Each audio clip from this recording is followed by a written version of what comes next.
बच्चों, कैसे हैं आप सभी? मैं आशा करती हूँ आप सभी लोग स्वस्थ और प्रसन्न होंगे।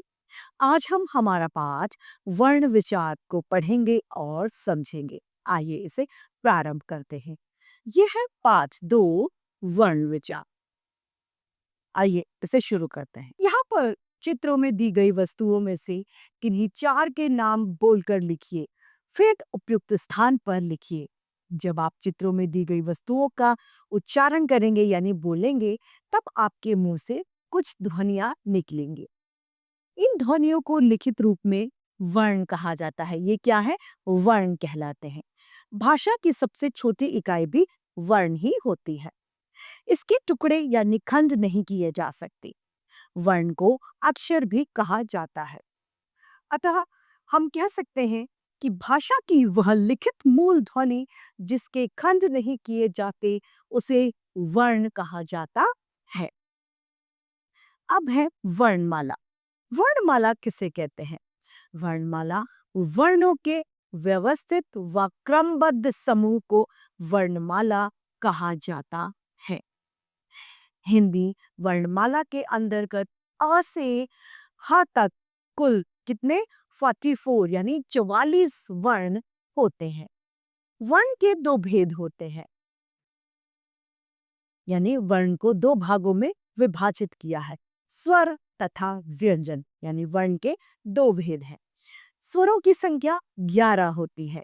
स्वर अ, आ, इ, उ, ए, आई, ओ, औ तथा री होते हैं। यानी टोटल कुल मिला के ये 11 होते हैं। अब है व्यंजन।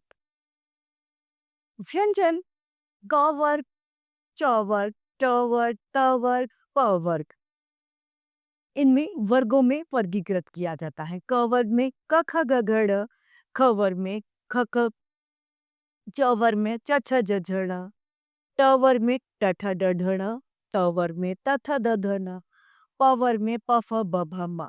अब य र ल व अंतस्थ व्यंजन में आते हैं। श श श ह ऊष्म व्यंजन कहलाते हैं तथा श त्र ज्ञ और श्रमिक ये संयुक्त व्यंजन है। संयुक्त व्यंजन 4 होते हैं। संयुक्त व्यंजन 2 व्यंजनों के मेल से बने हैं, अतः इन्हें संयुक्त व्यंजन कहा जाता है। इसके अतिरिक्त भी पंचम वर्ण भी है। पंचम वर्ण में ड, ञ, ण, न, म पंचम वर्ण कहलाते हैं। नवीन विकसित वर्ण में ड़ तथा ढ हिंदी के अंतर्गत नए विकसित किए गए वर्ण हैं। अयोग वह जो न ही स्वर होते हैं और न ही व्यंजन, वो 2 होते हैं। अंग और अह ये दोनों क्या है? अयोग वह जो स्वरों में लिखे जाते हैं लेकिन न ये स्वर है और न ही व्यंजन, ये अयोग वह कहलाते हैं। अगला है आगत ध्वनिया। आगत ध्वनिया जैसे ओ, फ, ज ये आगत ध्वनियां मानी जाती हैं। अंग्रेजी भाषा से ओ तथा फ, ज ध्वनियां अरबी अरबी फारसी से हिंदी भाषा में आई हैं।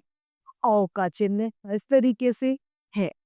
अंग्रेजी से हिंदी में आए शब्दों में ओ का प्रयोग किया जाता है, जैसे कि डॉक्टर, बॉल, हॉल इत्यादि। अब स्वर। स्वर किसे कहते हैं? जिनके उच्चारण में किसी की सहायता नहीं होती, वे स्वर कहलाते हैं। स्वरों का उच्चारण करते समय मुंह से हवा बिना किसी बाधा के निकल जाती है। स्वरों का उच्चारण स्वतंत्र रूप से होता है। हिंदी भाषा में कुल 11 यानी 11 स्वर होते हैं। स्वरों को 2 तरह से लिखा जाता है, इसके मूल रूप में तथा व्यंजनों पे मात्रा लगाकर। प्रत्येक स्वर की अपनी एक मात्रा होती है। अ को छोड़कर अ की अपनी कोई मात्रा नहीं होती, क्योंकि ये स्वयं व्यंजनों में शामिल होता है यानी सम्मिलित होता है। जैसे आ, ई, उ और व्यंजनों पर लगाकर र के साथ ओ, तो क्या हो गया? रो, यानी इसमें ओ व्यंजन को र के साथ जोड़ दिया गया। तो यही व्यंजनों पर स्वरों का लगाना कहा जाता है। स्वरों के 3 भेद होते हैं। पहला ह्रस्व स्वर दीर्घ स्वर तथा प्लुप्त स्वर। ह्रस्व स्वर किसे कहते हैं? ह्रस्व स्वर वो स्वर जिनके उच्चारण में कम समय लगता है, वे ह्रस्व स्वर कहलाते हैं। जैसे अ, ई, री, ये ह्रस्व स्वर के उदाहरण हैं। उ, ये 4 ह्रस्व स्वर है। दूसरा है हमारा दीर्घ स्वर।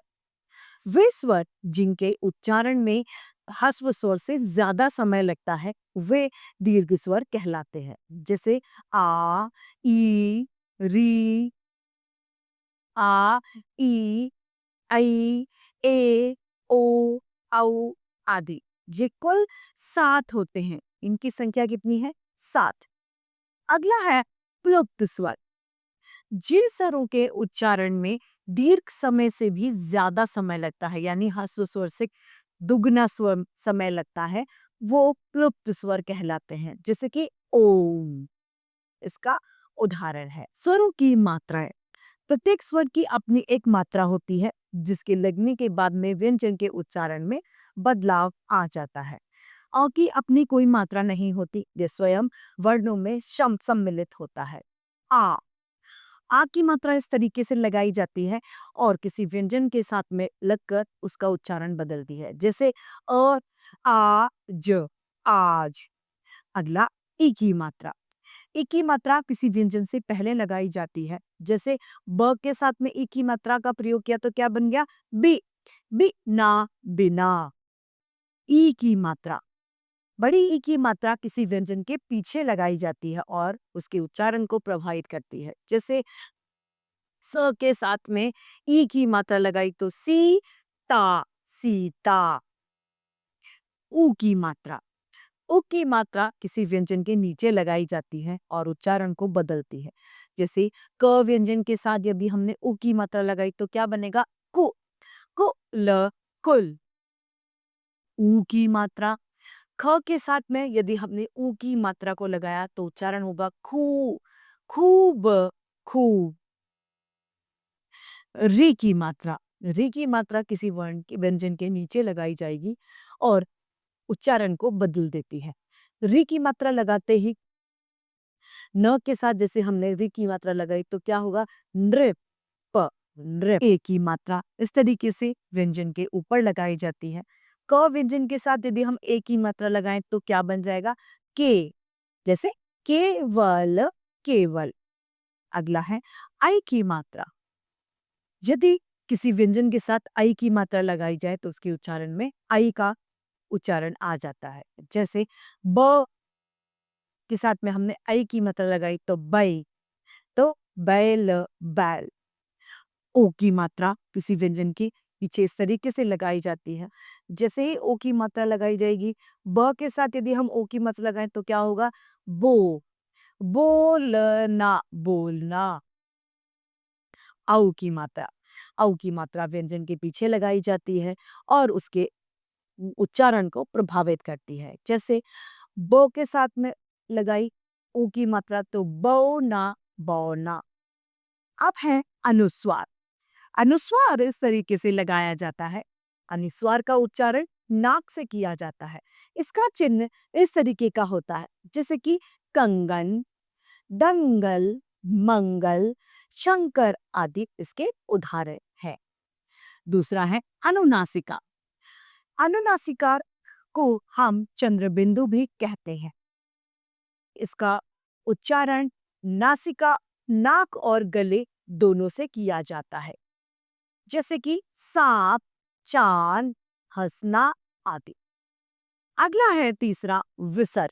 विसर्ग दो बिंदियों के रूप में किसी के पीछे लगाया जाता है। इसके प्रयोग से ह का उच्चारण किया जाता है। जैसे विसर्ग का उच्चारण ह के लिए किया जाता है। संस्कृत से आए शब्द यानी तत्सम शब्दों में इसका ज्यादा प्रयोग किया जाता है। इसका चिन्ह दो बिंदी होती है, जैसे पुनः, नमः, स्वतः, स्वः आदि इसके उदाहरण हैं। अब आता है व्यंजन। व्यंजन किसे कहते हैं? वे वर्ण जिनको बोलने में स्वरों की आवश्यकता होती है, वे व्यंजन कहलाते हैं। इनकी संख्या 33 यानी 33 होती है। 33 व्यंजनों के अंतर्गत क से म तक 25 व्यंजन तथा स्पर्श व्यंजन कहे जाने वाले य र ल व, अंतस्थ व्यंजन कहने जाने वाले श श श ह, ऊष्म व्यंजन कहे जाने ऊष्म व्यंजन को मिलाकर कुल 33 व्यंजन होते हैं। शत्र ज्ञ षमिक संयुक्त व्यंजन के अंतर्गत आते हैं। अगला है संयुक्ताक्षर। दो भिन्न व्यंजनों के मेल से बने अक्षर संयुक्त अक्षर कहलाते हैं। जैसे ग हलन य, तो क्या बना ज्ञ, तो सौभाग्य या फिर 11 इसका उदाहरण है। म हलंत ख, मख, मक्खन, मक्खी इसका उदाहरण है। अगला है द्वित्व व्यंजन।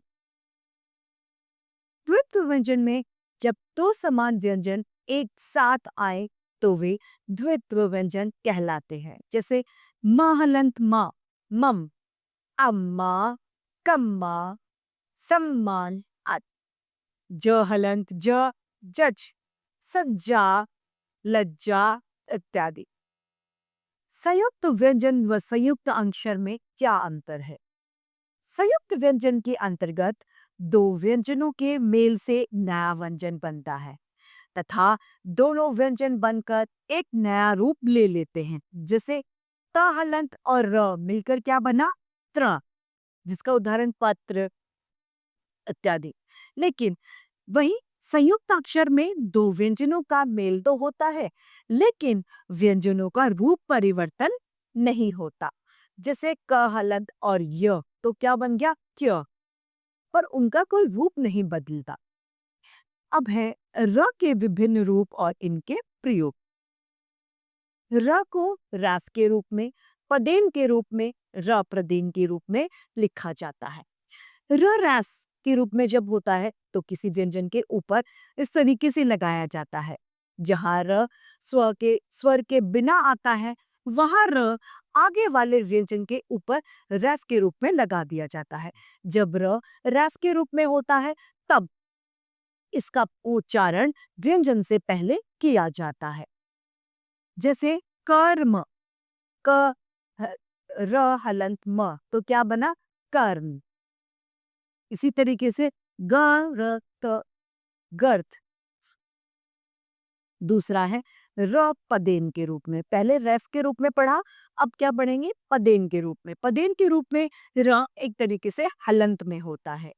जब स्वर के साथ स्वर सहित होता है तो यहाँ वह स्वयं पूरे व्यंजन पर खड़ी पाई के साथ पदेन के रूप में लगाया जाता है। जैसे भ र म, तो भ्रम। जब रस पदेन के रूप में होता है तो इसमें र का उच्चारण किसी व्यंजन के बाद में किया जाता है। इसी तरीके से व रहनंत, तो व्रत, व्रत। तीसरा है र प्रदेन, जो कि इस तरीके से लगाया जाता है। ट व ड जैसे गोलढुंडी वाले जो स्वर सहित र व्यंजन होते हैं, उन्हें र प्रदेन जो इस तरीके से लगाया जाता है वो लगाया जाता है। जैसे ट्रक, ट्रक, ड्रम, इन सभी में इस तरीके के रफ का प्रयोग किया जाता है। अब है वर्ण विच्छेद।